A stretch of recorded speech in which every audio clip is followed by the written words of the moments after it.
Welcome to Nikko!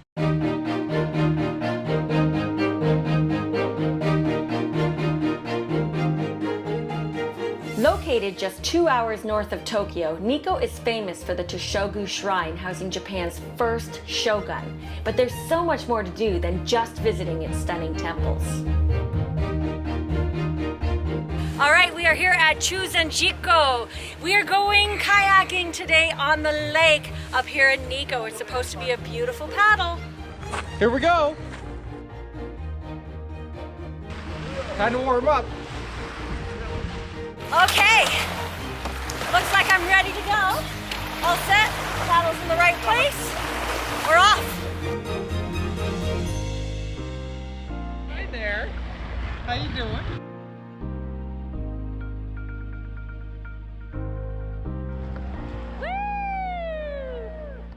Now this is beautiful. Hey, I think Dave's behind me.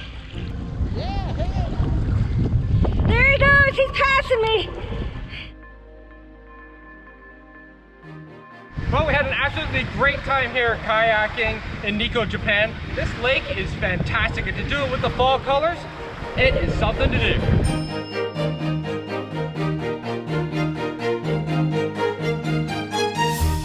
So this stop here at Akechiddaira is a must. It's a 3-kilometer walkway all on a wooden platform, so it's very environmentally friendly. You take an electric bus to get out here, and it's just stunning to just walk around this field of the fall colors with the mountains in the background.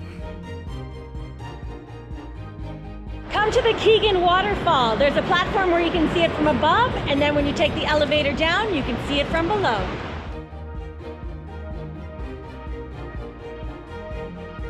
So this is quite the operation. You take an elevator 100 meters down, and then you walk even further down to get to a couple of different viewing platforms, and it is amazing. They have vending machines, they have a convenience store, they have a gift shop, and it has great views on both sides of the waterfalls. It's very impressive.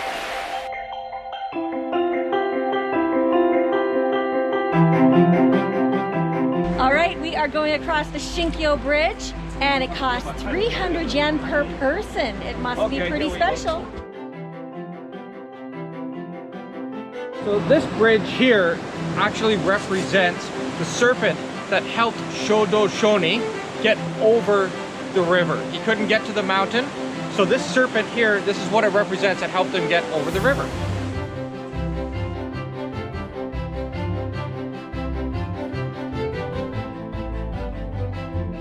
So we are visiting Kanmangafuchi here, and these behind me are called Jizo.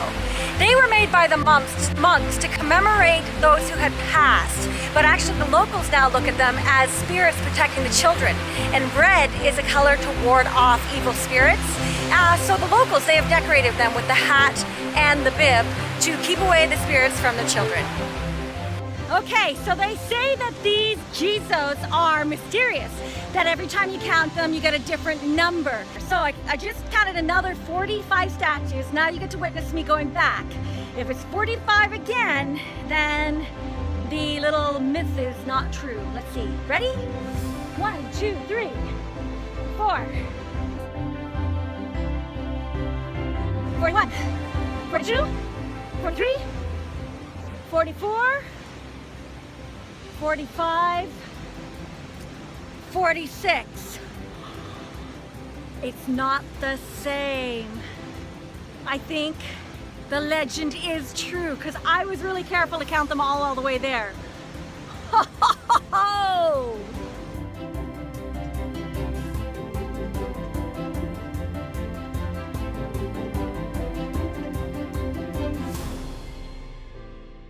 We are hiking up to Hangetsu Yama. Already addressed for the weather.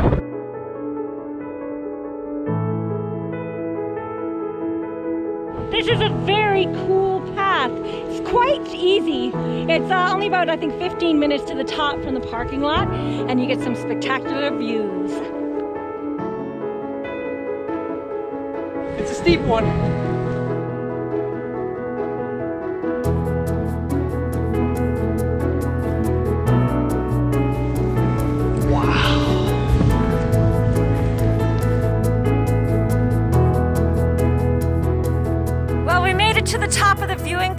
platform, and it's colder than down below.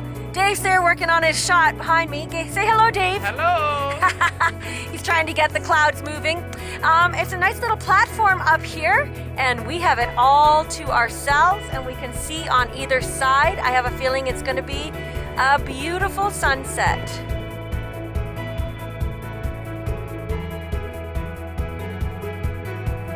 We're going up the Akechiddaira Ropeway, and it is supposed to have some spectacular views of Nikko. It's a great time to be here because of the fall colors, but we have at least an hour's wait. So if you use the Nikko Pass, which is actually your rail pass, then you can get it for free. If not, you have to pay 730 yen each.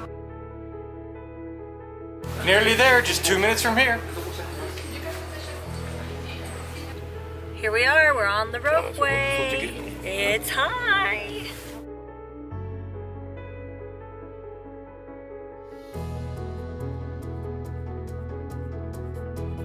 We're at the top of the observation deck, and what a stunning view. Very cool fact here, the Ritz-Carlton is opening in time for the Olympics down there, so you can see the construction going on. I think I'm gonna have to come back and stay there. Ooh.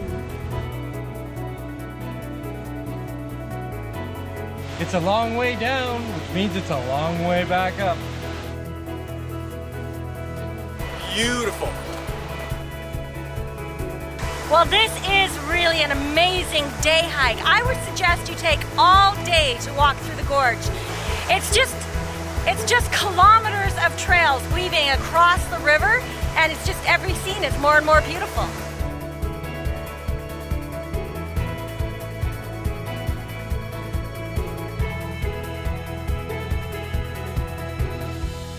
We are going over the Kinugawaiwa Bridge. Usually you have to pay to go across a suspension bridge, but this is part of the municipality, so we get to go for free.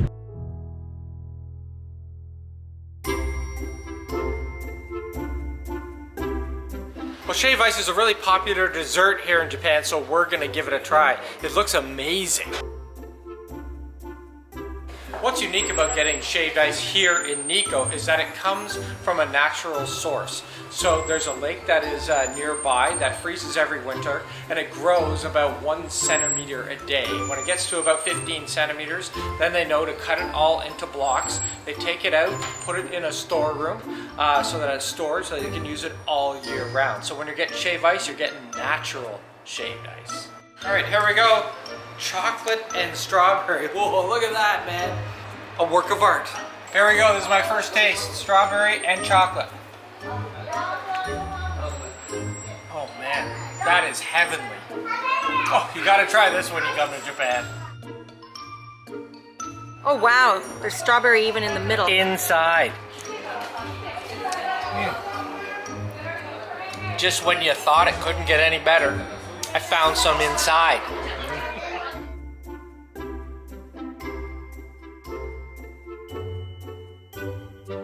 All right, today we're about to go in and learn how to make soba noodles. So we have to work for our lunch. It's gonna be pretty exciting because I've never made them before. Let's go.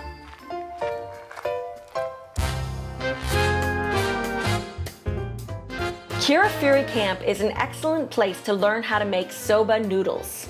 You can also camp here. So we're here with Mr. Yamamoto-san, where we're learning how to make soba noodles from his grandmother's recipe. Ooh, it's gonna be good. So to start off, first they take the buckwheat, the raw buckwheat. It's put into a grinder like this. It's ground down and then sifted 3 different times until you get this buckwheat, which is buckwheat powder, which is a bit darker. So now he's making it all into one piece. You basically use pressure and roll it together. And he does this 20 times to make sure it's all one piece. So then after that, we can actually roll it out. 3 times. 3 times. Out. Forward, out, forward, out, forward, out.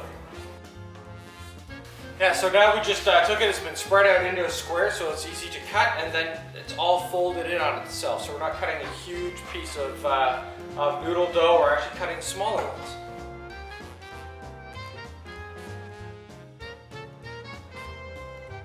All right, now it's time to enjoy the fruits of my labor. The soba noodles have arrived. They're cooked. It only takes 1 minute. Time to dig in. Take the noodles, dip it in.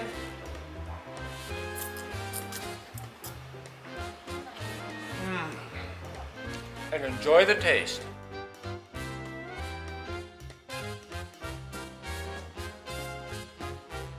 We're at Katayama Sake here, ready to look at some sake. All right, in we go. Off come the shoes, on go the slippers. Katayama Sake is a family-run business since 1880. A brewery tour was one of the highlights of our visit to Nikko. I always find the making of alcohol so interesting. Like, who came up with the process of, putting yeast and rice together with water, having it ferment, and then squeezing it to make alcohol? I have no idea, but it's good. Now let's go give it a taste. Very impressive. The sake that we are about to taste won the 2017 Japan Sake Awards. So this is the cream of the crop of sake. This one won gold at the Japan Awards. So let's see my reaction when I taste it. Oh wow, that has a really nice flavor. So we had a great time touring the brewery here and learning about how to make sake from Ino. Thank you so much. Arigato. Arigato. Arigato.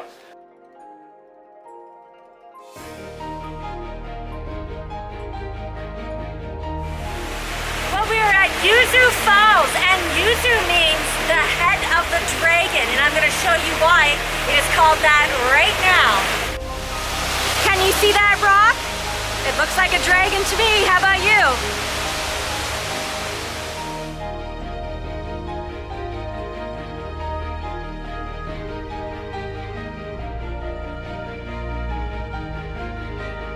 We're here at the Kanaya Hotel in Kinugawa, and we're gonna try a public bath experience. So this is a really classy Japanese bath here. You want to clean yourself off, wash your hair, wash your face, wash everything, wash your skin, your feet, and then you get to go into the hot tub. And that water is hot. What a tranquil setting this is. This is just a great way to unwind after a day of hiking the trails of Nikko. Just come and have a bath, and then you get to go into your robe in your room and spend the rest of the night relaxing in your kimono. Ah, that's a little bit of heaven in a Japanese spa.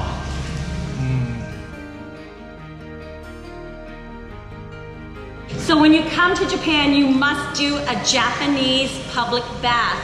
It's very unique, and it is oh so heavenly. Going to tour the world with Tobu. Tobu World is definitely worth a visit. It's a miniature theme park with replicas from around the world on a scale of 1/25 of the original. So it's pretty wild. You've got North America, you have Europe, you have Asia, you have Japan specific. You name a famous building, it's here. They even have the Twin Towers. So obviously this place has been up for and going for a long time. Come to Japan to see the pyramids of Giza.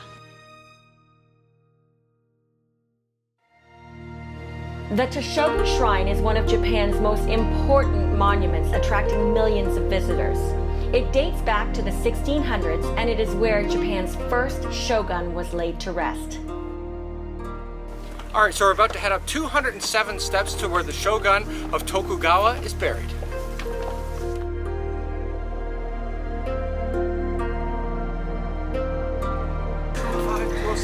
207.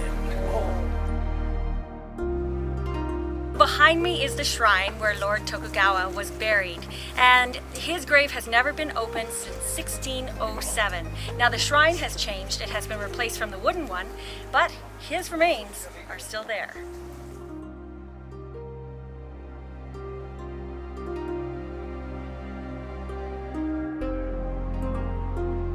Before entering a shrine, it is customary to visit the purification fountain where you perform a ritual rinsing with water. Well, before you go in the temple, you gotta take your shoes off.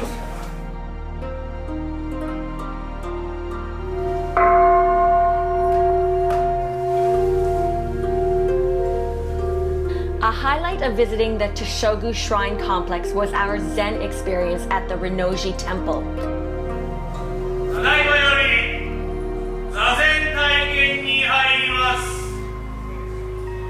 Led by a Buddhist monk, we spent 20 minutes finding peace, adjusting our mind, spirit, and body. Nikko is just a 2-hour train ride from Tokyo's Asakusa station. Most people only spend a day in Nikko, but they are missing out. 4 nights was barely enough to scratch the surface. Here we are, we've just gotten on the Tobu Railway. We're heading back actually, and we actually have one of these cool private cars, which is really cool if you want to have a little bit of privacy and stuff like that, and get a great view because you're near the front of the train, which is neat. One note though, they're not overly big, and if you're getting on in the middle of a route, there's not a lot of place for luggage. So if you do have your luggage with you, you'll have to try and find another place on the train to put it, or my recommendation is you can actually send your luggage ahead of time. Also on these Tobu trains you have free Wi-Fi for everybody, as well as you have climate control in the car. So it's a cool little bit of luxury while you're traveling on the train here in Japan. If you want more travel videos in your inbox each week, be sure to subscribe to our channel or you'll be missing out.